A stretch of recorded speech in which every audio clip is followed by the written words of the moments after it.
हाँ जी जी। कैसे हो आप सब। तो सबसे पहले तो आज बहुत ही ज़्यादा इम्पॉर्टेंट सेशन है आप सभी बच्चों के लिए जो मेरे साथ जुड़े हो अपने एग्ज़ाम तक, और मैं आपके साथ जुड़ा हूँ। काफ़ी कुछ आपके साथ मैंने आज डिस्कस करना है कि अगर माइंड में कहीं ना कहीं होप कम हो चुकी है, जो ऑलमोस्ट खत्म हो चुकी है कि अब चांसेस ना के बराबर हैं, तो मैं बहुत कुछ आपके लिए बहुत कुछ चीजें लेकर आया हूं जो आपके साथ आज डिस्कस करने वाला हूं। लेकिन उससे पहले मेरी एक सबसे शॉर्ट बात आपके साथ, फिर मैं मेन टॉपिक पर आ रहा हूं आपके साथ। देखो, एक चीज मैं आपके साथ एग्जाम तक कह सकता हूं, डेली बेसिस पर ऑलमोस्ट रोज आ रहा हूं। आप मेरे को कमेंट बॉक्स में बहुत कुछ बताते हो अपनी प्रॉब्लम्स। ये चीज प्रूव करती है कि आप भी जुड़ चुके हो अपनी इस सारी सीरीज के साथ, है ना, मेरे साथ जुड़ चुके हो। और मैं भी, ऐसा बहुत कम होता है कोशिश के किस दिन वीडियो मिस हो, रोज आ रहा हूं क्योंकि मेरी भी अटैचमेंट है। कई बच्चों के नाम मैं देखता हूं रिपीटेडली मेरे साथ क्वेरीज पूछते हैं। अब आपको एक बात बताऊं, ये चीज आपको मोटिवेट भी करेगी। देखो, हर बार मैं बच्चों को कहता हूं कि इस बार पास हुए तो पक्का मिलेंगे, ठीक है, कि इस बार मिलेंगे। और कई बच्चे कमेंट बॉक्स में बताते हैं कि सर, मैं पास्ट 5-6 अटेम्प्ट से 10 अटेम्प्ट से ट्राई करता था, लेकिन इस बार मैं पास हो गया हूं। लेकिन मेरे से यार मिला तो कोई भी नहीं आज तक। कितने बच्चों के बाद में कमेंट्स आते हैं, मैं भी पास हो गया, मैं भी पास हो गया। आप चेक कर सकते हो। मैं कोई इसको एडवर्टाइज तो करता ही नहीं हूं कि कहीं पर लगा दूं, ये देखो बच्चों के पॉजिटिव कमेंट्स आ रहे हैं। आप खुद ही पास्ट वीडियोस खोल के देखो, भरे पड़े हैं बच्चों के पास होने के बाद कमेंट्स। लेकिन मेरे से कोई मिला ही नहीं आके। मेरे को तो सिर्फ इतनी खुशी होगी कि आप मेरे साथ मिलो, 10 मिनट बातें करो, आपकी सिचुएशंस को सुनूं, आपसे एक्सपीरियंस लूं, और फिर आगे बच्चों के साथ शेयर करूं। तो इस बार जो भी हमारे पास हाथ में डेज है, मैं सारी कैलकुलेशन लेके आया हूं आज। जो जो बच्चा कमिटेड है कि मैं पक्का मिलूंगा, हम जगह और टाइम डिसाइड कर लेंगे। आपका पास होने की मेरे साथ कमिटमेंट कर लो, अपना नाम लिखकर कि मेरा वादा है मैं मिलूंगा। और चाहे हम किसी भी स्टेट में, किसी भी सिटी में बैठे हैं, एक कॉमन प्लेस डिसाइड करेंगे कि कहां पे मिलना है। अब देखते हैं कि आज सच में कितने बच्चे लिख के प्रॉमिस करते हैं। और मैं पूरी उम्मीद के साथ कि इस बार आप सभी मिलोगे, इस उम्मीद के साथ आज आपके साथ ये नया कंटेंट आपके साथ शेयर करता हूं। सबसे पहले आप मेरी बात सुनो। अच्छा, याद से वीडियो को लाइक कर देना, ये रिक्वेस्ट है आप सभी से। ज्यादा से ज्यादा लाइक कर दिया करो, मैं कोई टारगेट नहीं देता आपको। और जो बच्चे न्यू हैं, वीडियोस देखते हैं, रेगुलरली वॉच करते हैं, अभी तक चैनल को ज्वाइन नहीं किया, तो यार कर लो प्लीज। क्योंकि उससे थोड़ा सा मतलब स्ट्रेंथ दूसरों को नजर आती है, तो वो चीज थोड़ी बेटर लगती है, ठीक है। चलो अब मेन बात पे आते हैं। देखो, जो बच्चे टेलीग्राम में राइप तूफान सीरीज में हैं मेरे साथ, आपको पता होगा कि मैंने पोल डाली थी, 2 क्वेश्चंस डाले थे जो मेरे दिल में आए, मैंने आपके साथ शेयर किया। कि सबसे पहले तो मैंने आपसे पूछा था कि किन बच्चों को लग रहा है कि वो क्वालिफाइड चार्टर्ड अकाउंटेंट बन जाएंगे। अच्छा, ये ना सोचना कि ये वीडियो सिर्फ फाइनल वाले बच्चों के लिए, इंटर वाले बच्चे देख रहे हो, फाउंडेशन वाले सारे देखो। मैंने ये क्वेरी पूछी थी कि कितने बच्चे क्वालिफाई कर जाएंगे, ठीक है, किनको पता है। तो मैंने ये क्वेश्चंस डाले थे कि मेरे बहुत ग्रुप्स हैं, लेकिन मुझे पता है मैंने सीए बन जाना है।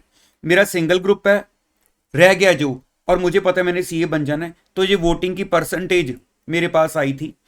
और 23% बच्चे जो थे टोटल 183 वोट्स में, कि वो कह रहे थे कि पास तो होना चाहते हैं लेकिन सिचुएशंस डिस्टर्ब कर रही हैं, ठीक है, जो हमसे मैनेज नहीं हो पा रही।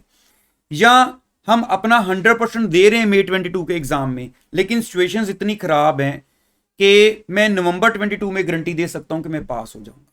तो मैंने फिर आगे फर्दर एक और पोल डाली थी 3 एंड 4th कैटेगरी के लिए, कि क्या कुछ एक आधा परसेंट चांस है। मैंने एग्जांपल भी दी थी कि अर्थक्वेक कुछ सेकंड में सब कुछ डिस्ट्रॉय कर देता है, लेकिन हमारे पास तो ऑलमोस्ट 12 दिन है।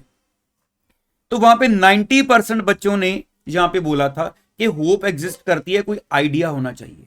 लेकिन 10% बच्चे कह रहे थे अब तो होप ही नहीं है, हम गिव अप करने के लिए रेडी हैं। तो मेरी वैसे ये रिक्वेस्ट है, बाकी मैं आपकी सिचुएशन कैसे है, क्यों गिव अप करने के लिए रेडी हो, क्योंकि हर बच्चा हार्डवर्क करता है, जेन्युइन केस ही होगा नहीं रेडी होगा सच में तो सच बोला होगा, आई होप कि गिव अप करना पड़ेगा। लेकिन मेरी कोशिश है कि हम जितना मैक्सिमम अपनी तरफ से एंड मोमेंट तक लड़ें, पॉसिबल है उतना लड़ें। क्योंकि देखो एक छोटी सी बात माइंड में लेके चलो, अगर हम बीमार हो जाएं तो हमारे पेरेंट्स, क्या कभी ऐसा होता है कि वो हमको लेकर अपने माइंड में होप छोड़ दें? वो कहते हैं ना कि माता पिता तो अपना पेट काट कर बच्चों को पालते हैं, वो कभी भी होप नहीं छोड़ते, एंड मोमेंट तक अपने बच्चे के साथ खड़े रहते हैं। तो हम क्यों अपनी होप छोड़े? सिचुएशंस का कुछ नहीं पता होता कि कब आपको कहां से कहां ले जाए। तो एंड मोमेंट तक लड़ो, चाहे दिन कम है, चाहे पता है नहीं पास हो सकते हैं, लेकिन एटलीस्ट इतना ही कोशिश करो कि देखते हैं कितने मार्क्स तक पहुंचते हैं, पास ना सही। ठीक है, चलो अब आगे बढ़ते हैं। अब देखो मेरी बात सुनो, अगर हमें लग रहा है कि सिचुएशंस हाथ से निकल चुकी हैं, अब मुझे बस मेरे हाथ खड़े हैं, अब मुझे कुछ नहीं पता कि क्या होगा क्या नहीं होगा, और इवन मैं तो पढ़ भी नहीं पा रहा, मेरे को पता ही नहीं किधर से क्या चीज उठाऊं, क्या छोड़ूं, क्या करूं, मतलब मैं रेडी हूं कि रिजल्ट नेगेटिव आए तो आए। अब आए तो आए, क्या करूं, इतनी बुरी हालत है, क्या करूं, आए तो आए सही, फ्रस्ट्रेट हूं। अब एक लास्ट होप जो मैं आपको दे सकता हूं कि वो हम एटलीस्ट, देखो मैं तो आइडिया दे रहा हूं, बाकी आपको अप्लाई करना है कि आप कितना परफेक्टली अप्लाई करते हो। हमारे पास अभी भी कल से, अगर मैं बोलूं 5 मई से लेकर अराउंड अगर मैं बोलूं, कुछ बच्चों के आई होप 14 को एग्जाम स्टार्ट है या 15 को स्टार्ट है, ग्रुप 2 वालों के पास थोड़ा दिन एक्स्ट्रा आ जाएंगे। लेकिन अगर मैं ये बोलूं, चलो एक एग्जांपल दे रहा हूं, आप अपने हिसाब से एडजस्ट कर लेना, 5th में, 6th में, 7th और 8th, मैंने ये 4 दिन को अलग कर दिया। ठीक है, बात नोट करते जाओ। उसके बाद 9th, 10th, 11th, 12th, ये 4 दिन को अलग कर दिए। चलो 13th को छोड़ देता हूं, अगर आपके 14th से एग्जाम है, या अपने हिसाब से देख लेना आपके कब कब एग्जाम आ रहे हैं। मैंने ये मान लिया आपके जिस दिन से एग्जाम स्टार्ट हो रहे हैं उसमें एक दिन छोड़ के पीछे जो टाइम पीरियड है उसको 2 पार्ट्स में डिवाइड कर लेना। मैंने 4-4 दिन में डिवाइड किया है। जिन बच्चों का सेकंड ग्रुप है, आपको आई होप 6-6, 7-7 दिन मिल सकते हैं ना, 4-4 की बजाय। अब बात सुनो, अब यहां पे मान लो जैसे 4 दिन है, आप यहां पे आपका जो पेपर नंबर 1 और 2 है उसको ना उठाओ, क्योंकि हालत अगर हमारी खराब है, रेडी है फेल होने के लिए, तो ये स्ट्रेटजी आप ट्राई कर सकते हो। हम उल्टा पेपर नंबर 3 और 4, सिर्फ ये 2 पेपर उठा लेते हैं। पेपर नंबर 1 और 2 को यहां पे जाकर उठाएंगे 9th, 10th, 11th, 12th। क्यों? क्योंकि उसके बाद सीधा हमारे एग्जाम आने हैं, पहले पेपर 1 और 2 ही आना है। और पेपर 1 और 2 को बाद में मैंने इसलिए कर दिया है क्योंकि ताजा ताजा देखा होगा, क्योंकि सिचुएशन खराब है तो जितना फ्रेश देखेंगे उतना ही बेटर पेपर में जल्दी रिकॉल कर पाएंगे, है ना। और अगर पहला दूसरा पेपर कुछ अच्छा गया तो ही होप बनेगी कि 3rd, 4th में छुट्टी में ज्यादा पढ़ेंगे। तो पहले दूसरे को बाद में देखते हैं, पहले 3rd, 4th पे आते हैं। सेम इसी स्ट्रेटजी पर जो ग्रुप 2 का बच्चा है वो पहले पेपर 7, 8 को देख के बंद कर दे।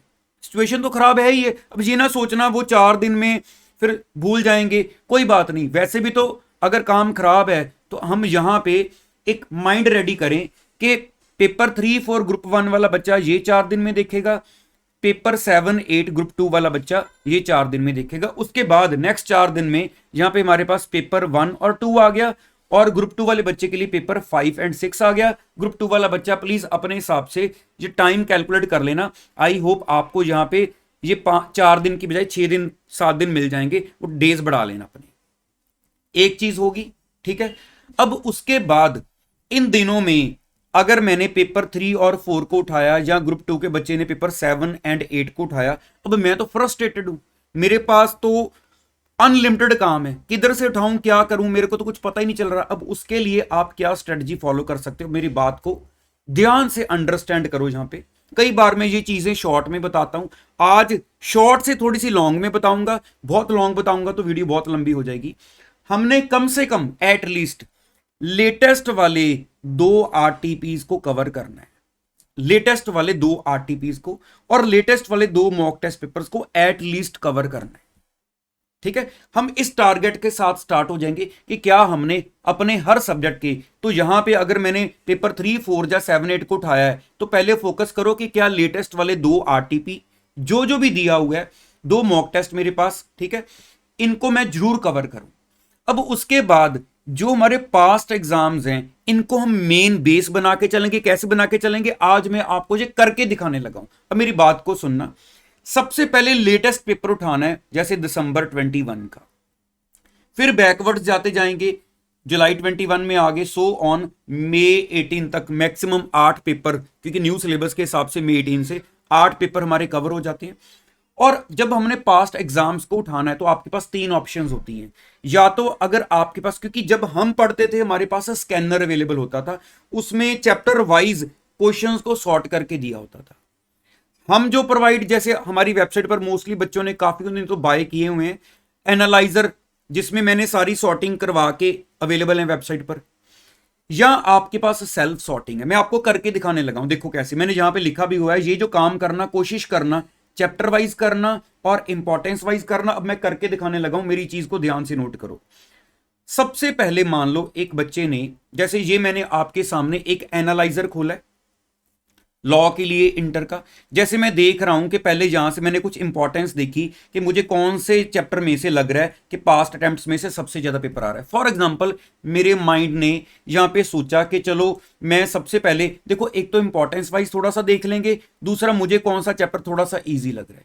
फॉर एग्जाम्पल मैंने यहाँ पे ये चैप्टर चूज कर लिया। जब मैंने कोई एक चैप्टर चूज कर लिया, मुझे ये इंपॉर्टेंट लग रहा है।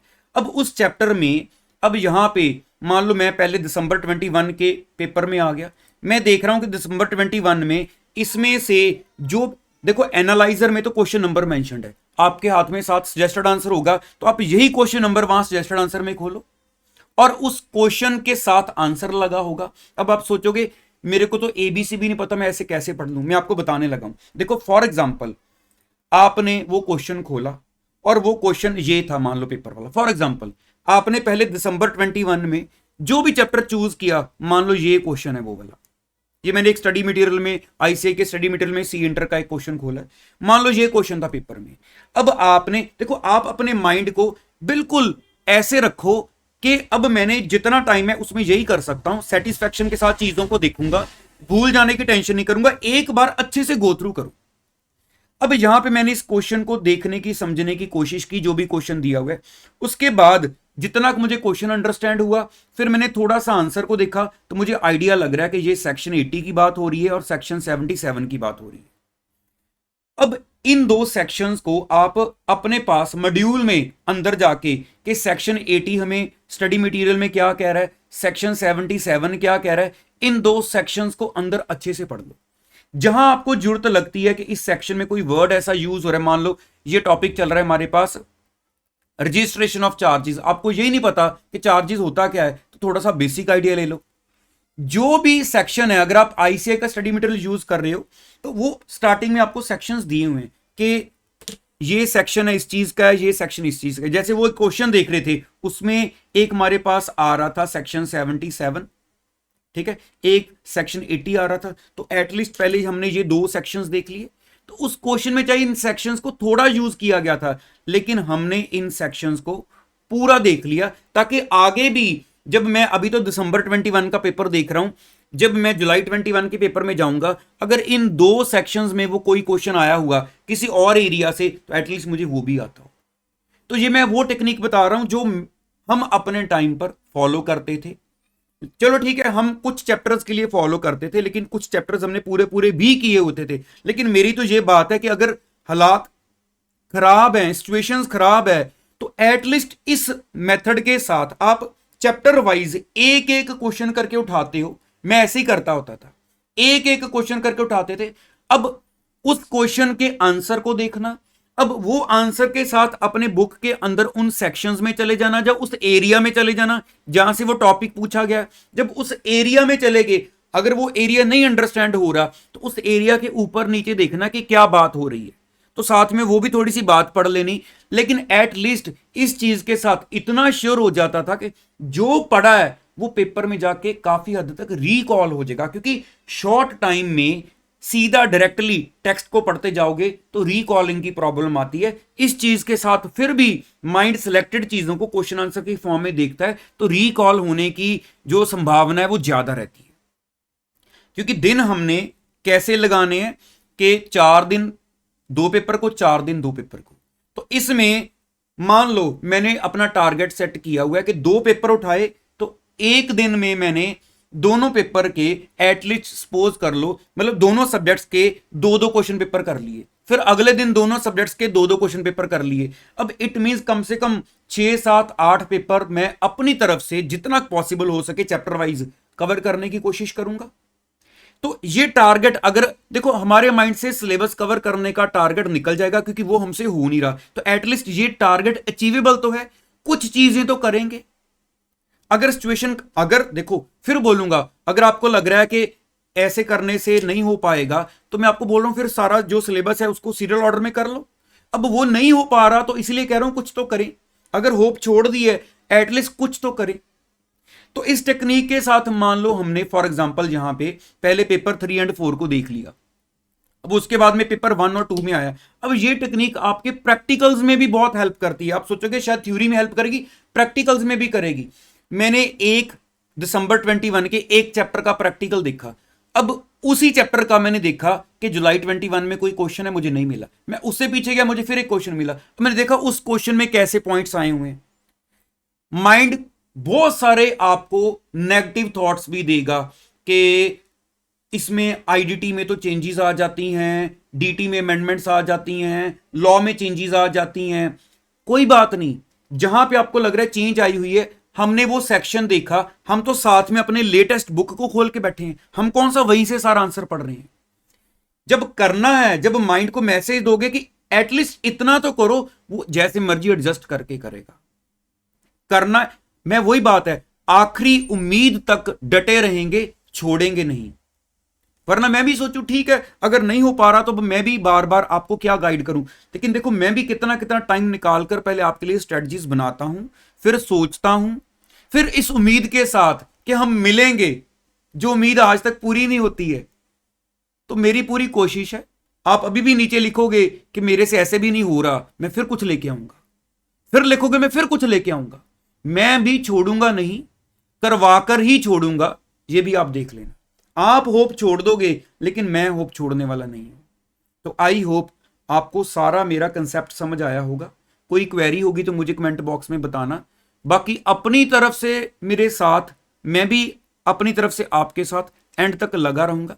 जहां जिसको जो लगता है मेरी स्ट्रेटजी में करेक्शन करके अपने हिसाब से अडॉप्ट करना चाहते हो, आपको लगता है कि नहीं मैं ऐसे नहीं फॉलो करना चाहता हूं, मेरे पास ज्यादा बेटर वे है, तो वो फॉलो करो। देखो अल्टीमेटली तो मकसद है पास होना, है ना, ये मकसद है, पास होना है। तो पास होने के लिए यार जी जान लगा दो, पास होके छोड़। मुझे लगता है कि यार जल्दी बुक्स की लाइफ से बाहर आओ, प्रैक्टिकल लाइफ में बहुत कुछ है करने के लिए, चीजें सुनने के लिए, देखने के लिए कि ऐसा करना है वैसा करना है, लेकिन बुक्स की लाइफ से बाहर तो आए एक बार। यहां तो बुक्स की लाइफ ही नहीं हम छोड़ रहे। तो चलिए आज इतना ही रखता हूं, काफी लंबी होगी आज की वीडियो, लेकिन क्योंकि चीज ऐसी थी मैं शॉर्ट में बता नहीं सकता था। आपके माइंड में जो भी आएगा मेरे साथ कमेंट बॉक्स में शेयर करना। अगर यहां तक वीडियो देख ली है, अभी भी लाइक और ज्वाइन नहीं किया, तो यार प्लीज चैनल को याद से ज्वाइन करके, वीडियो को लाइक करके, जिन बच्चों को लगता है जरूरत है उनके साथ जरूर शेयर करना। दोबारा मिलूंगा कल आपको नेक्स्ट वीडियो में आपके कमेंट्स की रिप्लाई लेकर। All the best, thank you so much.